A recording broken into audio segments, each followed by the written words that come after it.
guys know, we have our upcoming event, Girl Talk Doing It All, coming up June 23rd, 6 to 9.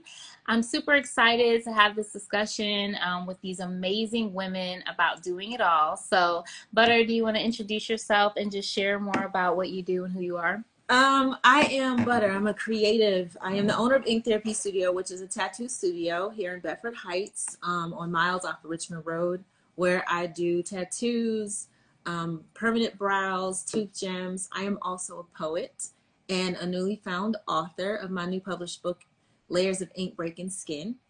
I'm a boy mom of 3 boys, and yes, that is me. So, as a fellow author and someone who was able to edit and read your material, I am so proud of you, Butter. Like, reading your material blew me away. I do not identify as a poet, although I do write some poetry, but reading your poetry, I was reminded of Maya Angelou. Like, I was like, this girl is gold. That is such a high honor. Like, such a high honor. And I told you that, like, and I don't waste words, so I truly meant it. So we're just going to talk a little bit about some things about you regarding Girl Talk. The first question I have for you is, how did you get to where you are today? Like, what led you on this path? For people who are esteeming to be where you are, what words of wisdom can you give them? What things stand out? I would say, I mean, everybody has a different story and none are the same. But I would say that I was driven, I guess you could say it started off as survival mode. I was always a creative. As a child, I was an artist, and I knew I had a passion to do art in some form or fashion, but wasn't sure exactly how. But I allowed God to guide me, and everything that I did led to the next level of where I was supposed to be. And so I just never gave up. I had so much burning inside of me that it was like, if it didn't work, it wasn't for me. I would keep going and try something else. But I knew I had to do something. I had to touch people. I had to touch lives in some way. And I also had to take care of my children. So how can you implement the two and still be able to survive, you know? Like, so just never giving up, just always asking questions, always pushing forward to do what I can do. And then, you know, I guess your passion will guide you to everywhere you're supposed to be. And it led me here. Very inspirational. There's a few things that you said that stood out to me. No two people have the exact same path, right? So often we are comparing. We feel like we fall short. That's because we're like snowflakes. Like, there's no snowflake that's the same. We're like fingerprints. There's no fingerprint that's the same. I think even twins have different fingerprints. Yes.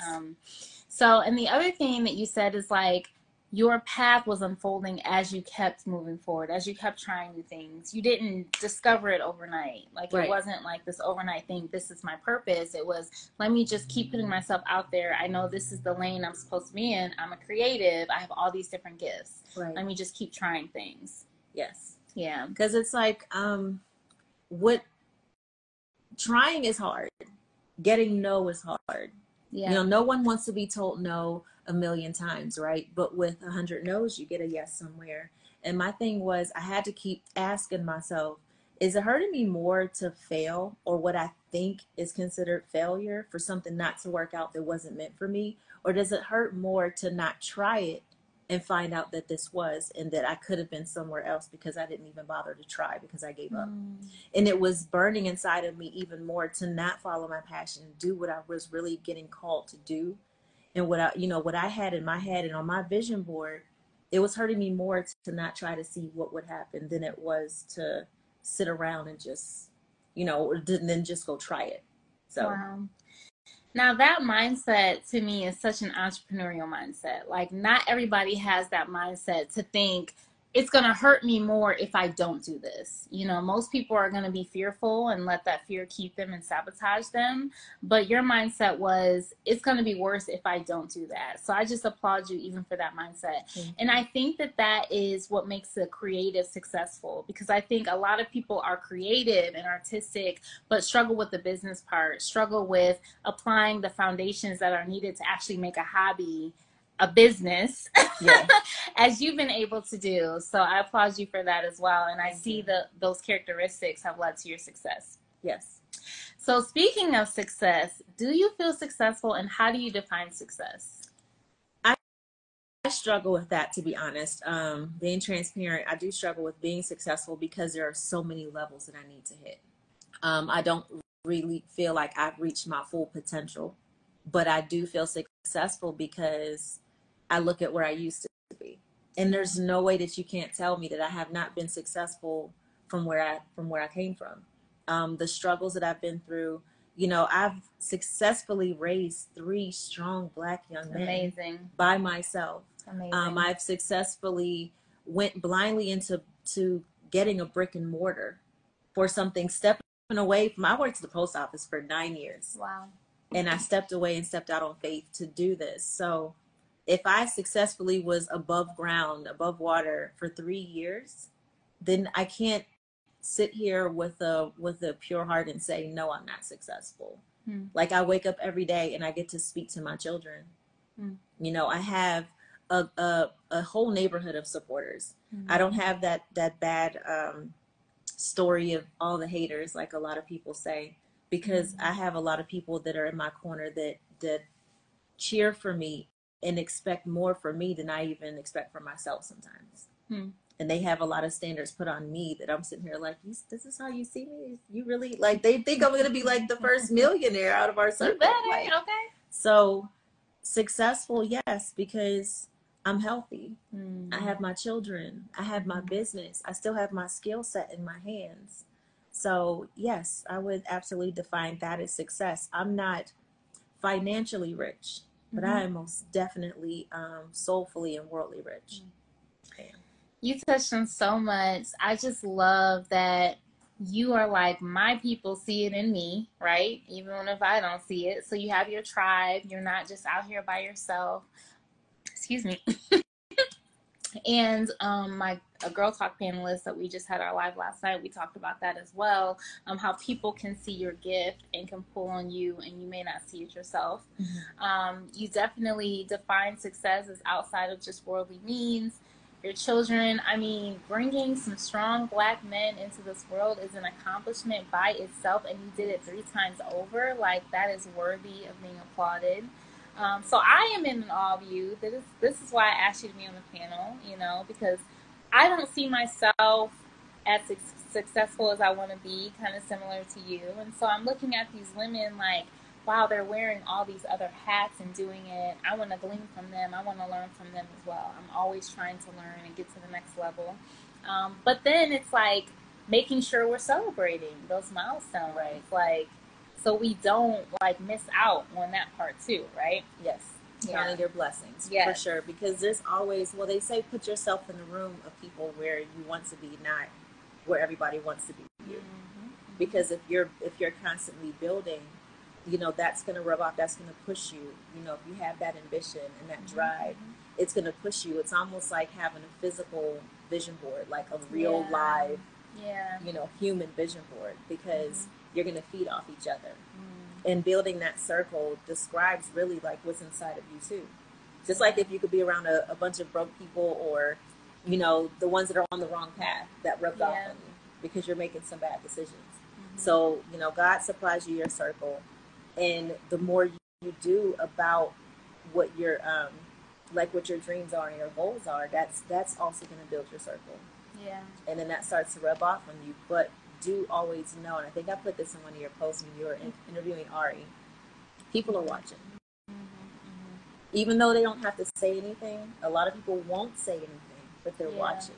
And you are constantly pushing people, and you are being an inspiration. Because there are a lot of people that wish they can do what you do, or had the heart to go out for what you're doing and what you're trying to do. So you are successful.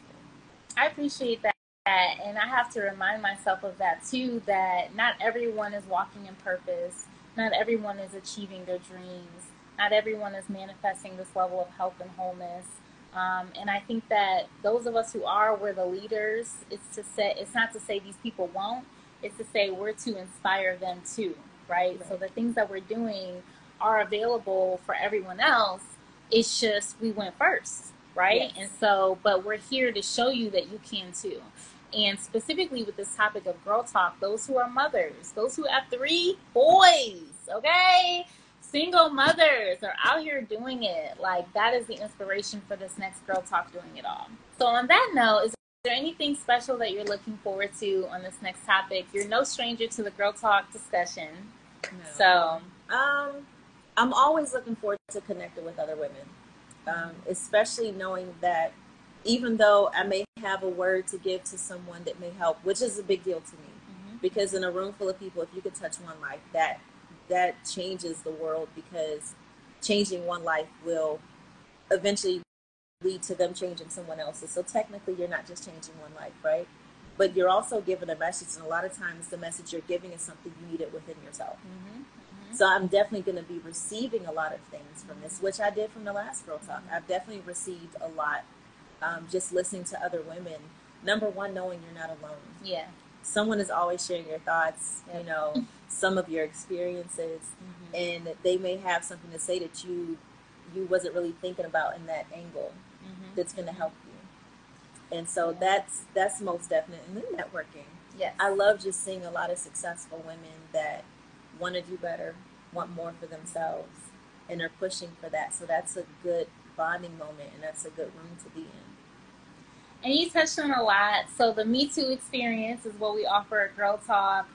So many of these topics are out of my own personal experience, and it wasn't until launching Girl Talk that I learned, like, I'm not the only one. Yes, like, I'm feeling like sure. this, and then all these women are rallying around, and they're like, me too, and I'm like, okay, well, let's get it. You know, let's talk about it.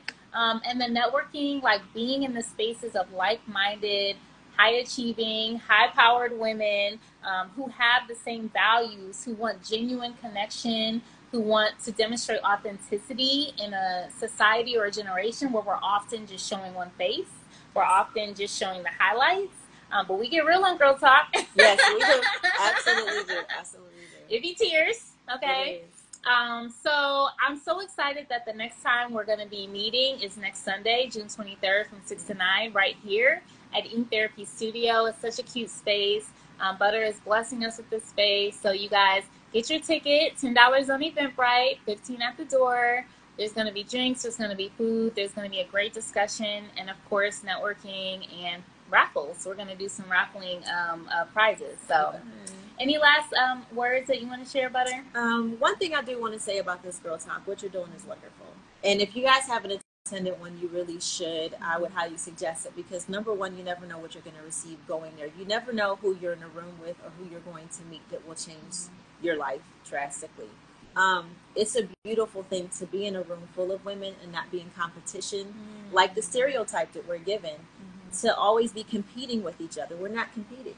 Right. I can't compete with you if I haven't been in your lane. Like, Yeah. I would never try to do what you're doing. We're so different. You can't like, compete. I would, you just can't. No one could be me. Yeah. And I can never be you. No one Yeah. could ever be you. So just be the best you. So that's one of the most wonderful things about Girl Talk. I really appreciate and I'm honored to be requested to be a part of it. And I know I'm going to get a lot from it. It's going to be a great time. Thank you so much for your kind words. You definitely hit on the truth. We're not competing because we're all so different. We're really spurring each other on into purpose and identity. So that's the purpose. Yes, I really look forward to it, and I hope that I see you guys there next Sunday. Thank you guys for tuning in. We will see you on Sunday. Bye.